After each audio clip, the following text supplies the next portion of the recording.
Hi all, అందరికీ hi. చాలా రోజుల తర్వాత ఈ వీడియో పెడుతున్నాను. అప్పుడు నేను షార్ట్ పెట్టాను, ఇప్పుడు వీడియో పెడుతున్నాను.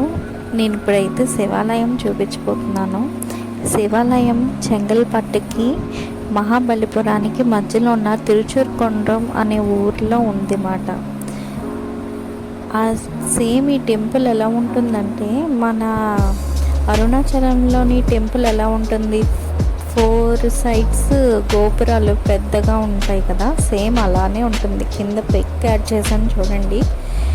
సేమ్ 4 సైడ్స్ అలా ఉంటుంది. మధ్యలో కూడా శివ కుటుంబము ఉన్న గుళ్ళన్నీ ఉంటాయి అన్నమాట. చాలా బాగుంటుంది గుడి అయితే, చాలా ప్రశాంతంగా ఉంటుందండి. ఇది ఎప్పుడో పురాతనమైన కాలం గుడి, చాలా అందంగా. లోపలైతే అసలు ఆ శిల్పాలు ఎలా చెక్కారు అన్నట్టుగా ఉంటాయండి. నాకైతే చాలా ఇష్టమైన గుడి. ఈ గుడిలోని రథయాత్రలు కూడా జరిగాయండి. అప్పుడు నేను వెళ్ళాను. మా మమ్మీ వాళ్ళు అయితే అప్పుడు లేరు, నేనైతే వెళ్ళాను. మార్చిలో రథయాత్ర అయ్యింది. చాలా బాగా చేశారండి. చాలా ఎత్తైన రథాలు అవి. వాటి వీడియో కూడా నా దగ్గర ఉంది. అది నేను తర్వాత పెడతాను, మీకు చూతురు. కానీ గుడి లోపలికైతే వచ్చేసాం. గుడి గోపురం చూడాలంటే పైకెత్తితే మెడ పట్టేస్తుంది, అంత పొడుగుంటాయండి. ఈ 4 సైడ్స్ చూసారా? నేను 1 సైడ్ వచ్చాను, మీకు 3 సైడ్స్ చూపించాను. అయితే ఫస్ట్ అయితే టెంపుల్కి వచ్చేసి లోపల బండి అవి పార్కింగ్ చేసుకొని లోపలికి వచ్చాం. మా మమ్మీ అయితే గోపురాలు అవి చూసేస్తుంది. మా మమ్మీకి ఎక్కువ టెంపుల్స్ అంటే ఇష్టం అన్నమాట, అందుకని తీసుకొచ్చాం.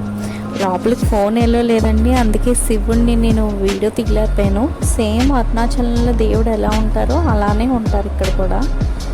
గుడి చుట్టూ అంటే ప్రదక్షిణం చేయడానికి ఉంటుంది కదా శివాలయం, శివుడు మధ్యలో ఉంటాడు.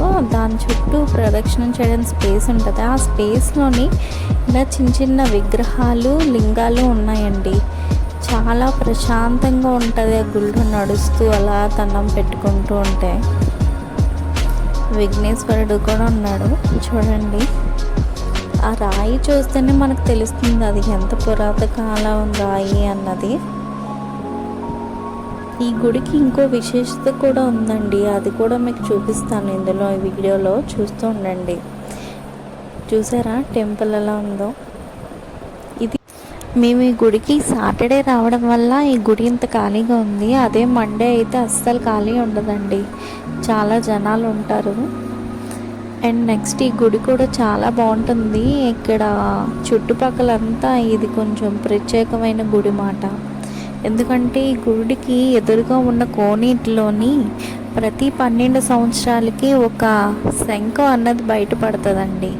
ఆ బయటపడినప్పుడు ఎలా తెలుసుకుంటున్నారు వీళ్ళు, ఎలా వస్తుంది శంఖం అన్నది ఎవరికి తెలియదు. ఇది ఇక్కడ యాడ్ చేసాను చూడండి. ఇప్పుడు ఈ శంఖాలన్నీ అలాగే వచ్చినవే. అవి ఎలా వస్తాయంటే 12 సంవత్సరాలకు ఒకసారి ఒక బుడగలు వస్తాయి అన్నమాట. చాలా పెద్ద సౌండ్తో బుడగలు వచ్చేసరికి అక్కడ ఏముందా అని చెప్పి కిందకి వెళ్ళి చూస్తే ఈ శంఖాలు దొరుకుతున్నాయి అన్నమాట. ఇలాగే ఇప్పటికి ఒక 7-8 శంఖాలు దొరికాయండి. ప్రతి సంవత్సరంది చూపిస్తున్నారు చూసారా? మార్చి 7న ఈ ఇయర్లోని 2024 వచ్చింది ఒకటి. అది మేము పట్టుకున్నాం కూడా. అప్పుడు మార్చిలో నేను గుడికి వచ్చాను అనమాట. అప్పుడు మా అంకుల్ చెప్పి దీని గురించి అంతా చెప్పి ఆ కోనేరు అవి చూపించారు మాకు. చాలా బాగుంటుందండి. ఇలాగే ఏదైనా ప్రత్యేకంగా వింతలు జరుగుతూ ఉంటేనే మనకి తెలుస్తుంది దేవుడు అన్నవాడు ఇంకా ఉన్నాడు అని. మనం చేసే పాపాలన్నీ చూస్తూ ఉంటారని తెలుస్తుంది. దాన్ని బట్టి అప్పుడైనా సరే మనం కంట్రోల్లో ఉంటాం. ఇవేనండి అవి. పోయినసారి వెళ్ళినప్పుడు అయితే అవి ముట్టుకొని ఇచ్చారు. ఈసారి మాత్రం బాక్స్లో పెట్టేశారన్నమాట. ఇంకా ఏదో మ్యూజియంలో పెట్టినట్టు ఒక మండపంలో బాక్స్ పెట్టి ఆ బాక్స్లో పెట్టేశారు.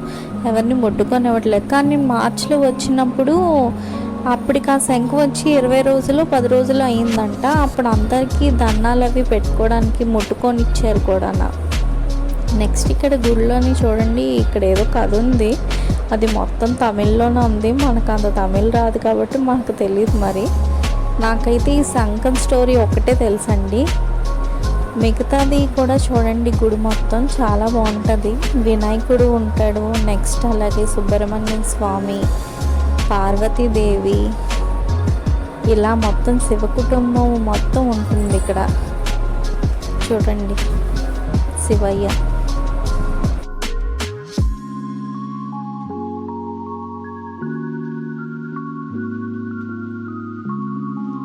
ఇప్పుడు మీరు చూస్తున్నారు కదా, అది వినాయకుడు అన్నమాట.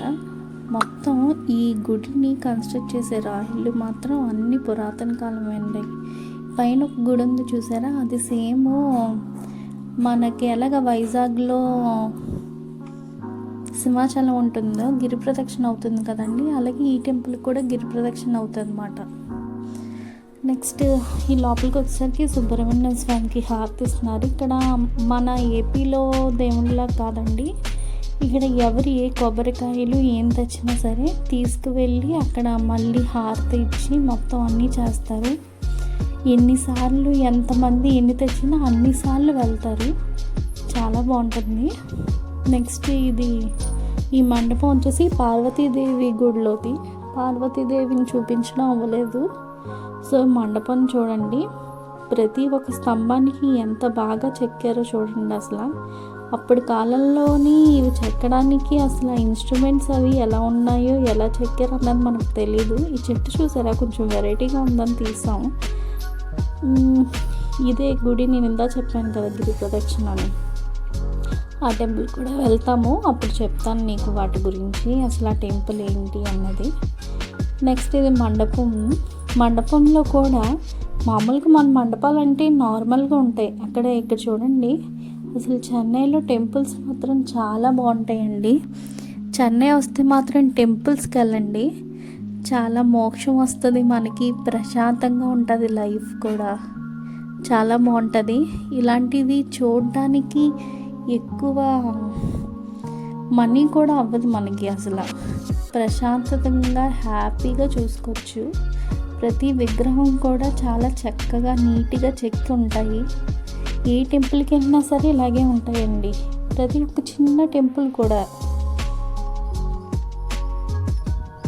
పైన కూడా చూసారా ఎంత బాగా బొమ్మలు అవి ఉన్నాయో.